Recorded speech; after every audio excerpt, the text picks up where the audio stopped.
Joyride, the second episode of the second season of Steven Universe. And another episode that picks up almost immediately after the events of the previous episode. It's not like literally immediately like it was going from Jailbreak to Full Disclosure, but it's pretty close. We actually see Steven and the Gems working to clean up the wreckage of Peridot's ship. And the cool kids show up and they recognize that Steven's being a little overworked. So they show back up at his house later that night to get him to come on a joyride with them. Hence the title. And so they just kind of ride around and they eventually end up in they look like cornfields outside of town. Not sure how far outside of town because I don't remember ever seeing the cornfields in like pullback shots of Beach City, but whatevs. And they're all talking about their at-home issues. Buck about what it's like trying to live up to being the mayor's son. Sour Cream about the fact that his stepdad doesn't want him to become a DJ, thinking that it's not a productive career. And Jenny about not being seen as the evil twin or something equally amusing like that. I love Jenny. She's awesome. And then Steven, surprisingly, unloads on them all of his reservations about being a gem. Basically that he's just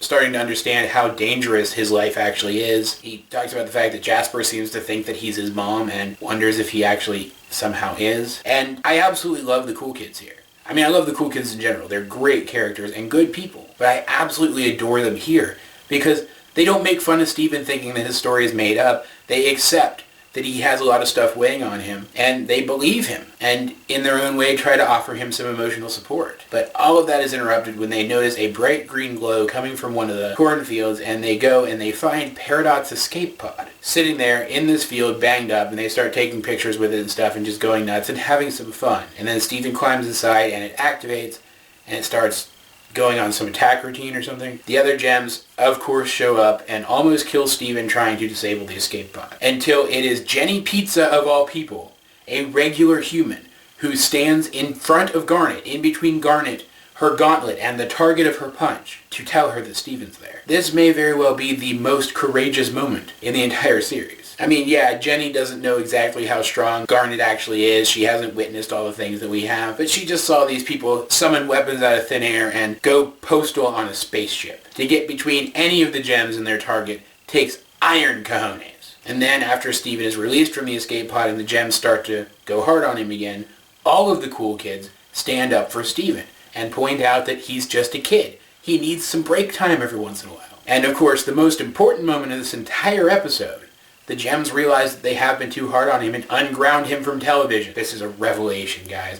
I had no idea that something this monumental could happen. Now Steven can watch television again. Obviously, I'm kidding, but it was still really cute detail to include in there. The main takeaway from this episode is the fact that Steven doesn't think he can talk to the Crystal Gems about the stuff he's feeling. He even says it flat out in this episode that he thinks that they blame him for Rose not being there. Not consciously. It's clear that he doesn't think they do it consciously, but on some level they do blame him, and I'm sure he's right. So he is instead able to unload his problems on these people that he just doesn't know as well. Which, I don't know if there's a term for what this is. Maybe it's the thing that makes it so we're willing to talk to psychologists when we're not willing to talk to Roman families about stuff. But I can actually relate to this. There was this guy I knew back in high school who I didn't really even know that well, who one day when I got to talking with him, I just unloaded all my problems on him. He seemed like he was genuinely interested in my life and genuinely wanted to talk about the stuff that was bothering me. So I just unloaded on him, and we had a good conversation about it. And now obviously my high school drama is nothing compared to what Steven is going through, but it's still the same concept, and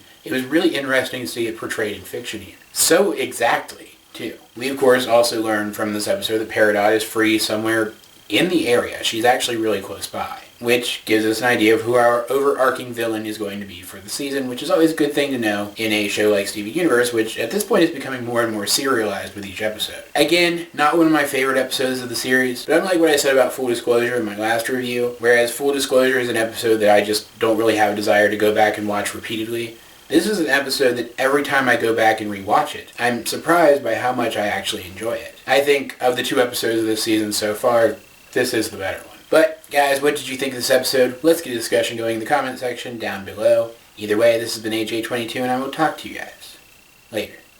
Joyride, the second episode of the second Steven